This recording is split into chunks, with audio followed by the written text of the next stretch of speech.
You know, my mind's been all over the place lately.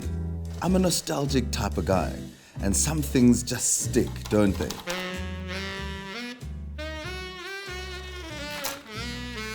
It's been over 30 years, and those Sasol amaGlug-Glug commercials keep doing the rounds in my head. You know the cute baby in the pram? The boy in the car? And that classic taxi rank one. So I made it my business to find out exactly where they are now. Sharp by name, sharp by nature. The man with the big ideas pulled by all the way from Aussie. The opportunity was too good to miss. Thank you.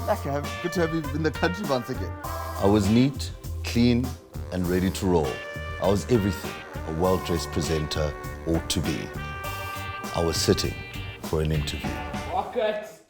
Do you realize that that very first commercial with the little boy, that is still South Africa's #1 TV commercial? With Sasol, we were fighting the bigger petrol brands. So the idea from Lindsay Smithers was, we see this little boy playing with this little car and a petrol tank. That little car comes to life.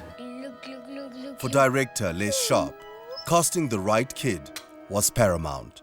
I was looking for someone that had a natural intrigue in the eyes, and I just looked at that kid. He had like a blank stare, but once those eyes started going, it was unbelievable. So you had to use some sort of special effects. We didn't have CGI. We didn't have computers to make smoke or cars spinning. Whatever you saw there was done in real life. It's been quite a while since Les saw that little boy. Just the other side of the world in Australia, Istvan Jury is now a family man with an illustrious career of his own. And I'm a softie for a good TV moment. Here's your little boy who's no longer that little anymore. How you going, mate? How are you? Hey Les, how are you? Very well, thanks. So do you still remember him? Has he changed a lot from No, the eyes are still there. But sometimes, even great eyes need igniting. Les set off a firecracker on set for some extra reaction. That was the shot, that was the famous one. Little did Istvan's family realize he would turn into a mini celebrity. I was signing my name at 6 years old. I mean, they used to have rulers and Pick and Pay and pencil bags and little, all Sasol related items. Mum was always into the acting. We were 3 boys, so it was always trying to get us to do ballet or Toastmasters, and we were always on the sports field. I was known as the Glug-Glug boy. Istvan stuck to his passion, cricket and rugby.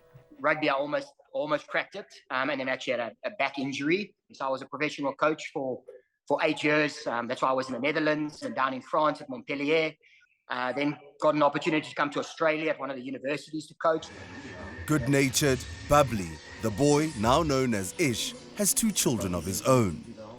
When you see your kids now, would you ever let them be in commercials? I'm not going to force them. I'm not going to push them. And I don't actually even pursue that. I kind of pursue whatever they really are hungry to do, I think you guys are due for a coffee or a Clippies and Coke out in Australia, right? Looking forward to that. It's moments like this that are irreplaceable, but it doesn't come easy. Good day, mate.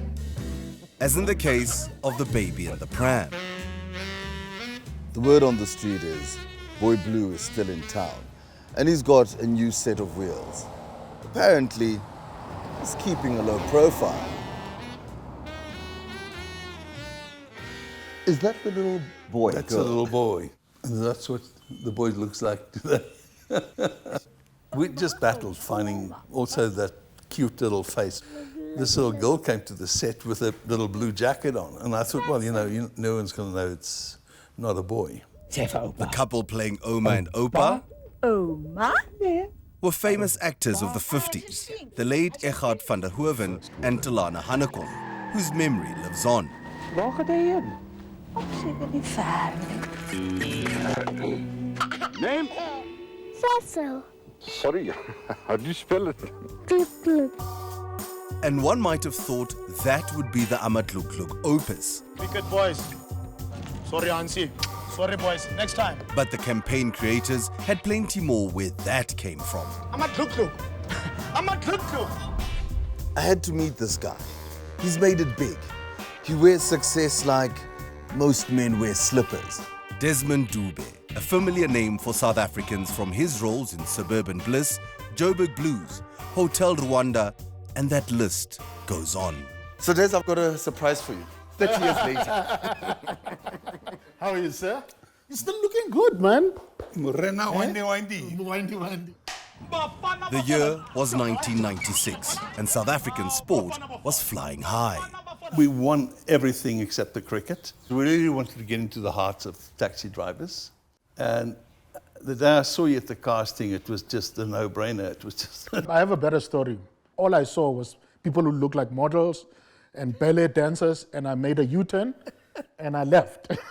As I got to Rosebank, my agent, the late Munin Lee, Oh, yes. called to say, darling, they're still waiting for you. And I said, I was there. I think I got the wrong brief. We had written the ad, but not with the words windy, windy. It was a whistle while he is cleaning it. So I said to him, please, what can we do? There was a musician called Tiny. Every time he sees me coming, he would go, whiny, whiny, whiny, whiny, whiny. You know, and so the day when Les said, what can we do? I remember that whiny, whiny, whiny, and that was it. Windy, windy, windy, windy, windy. Come and take a second. I've never had road rage with any taxi driver. Because as soon as they notice it's me, they go. Looking back, these commercials thrust Desmond into the spotlight. You have no idea how much it did for my theatre career. I think later on I kind of got tired of, because people always wanted that energy. So yeah, I don't always have to be the guy just running around and whistling, you know. After his many roles in front of the camera, Desmond now prefers to take a bit of a back seat. I still feel like there's a lot of things to be done, both behind and in front of the camera. If I'm one of those people who would start it, at least start that fire, I'd be very happy. It felt good to see these guys reconnect after so long. And Les, the man with the big ideas, did some standout work after that. And then I did a Kawasaki ad in America that won Best of Show in Los Angeles. So Liz, you've had an illustrious career and seems like you keep winning wherever you go. What are you doing now? I do a lot of painting. I've just done quite a big painting of an Aboriginal leader from the Northwestern Territory. I did that for the Archibald Prize in Australia. Did you win that too? No, I did not. However, Newcastle University said to me, can they please hang it in their gallery? Because they love the story. But, as they say in the classics, all good stories must come to an end. With Les on his way back to his farm in Australia, it's evident an old dog can learn new tricks.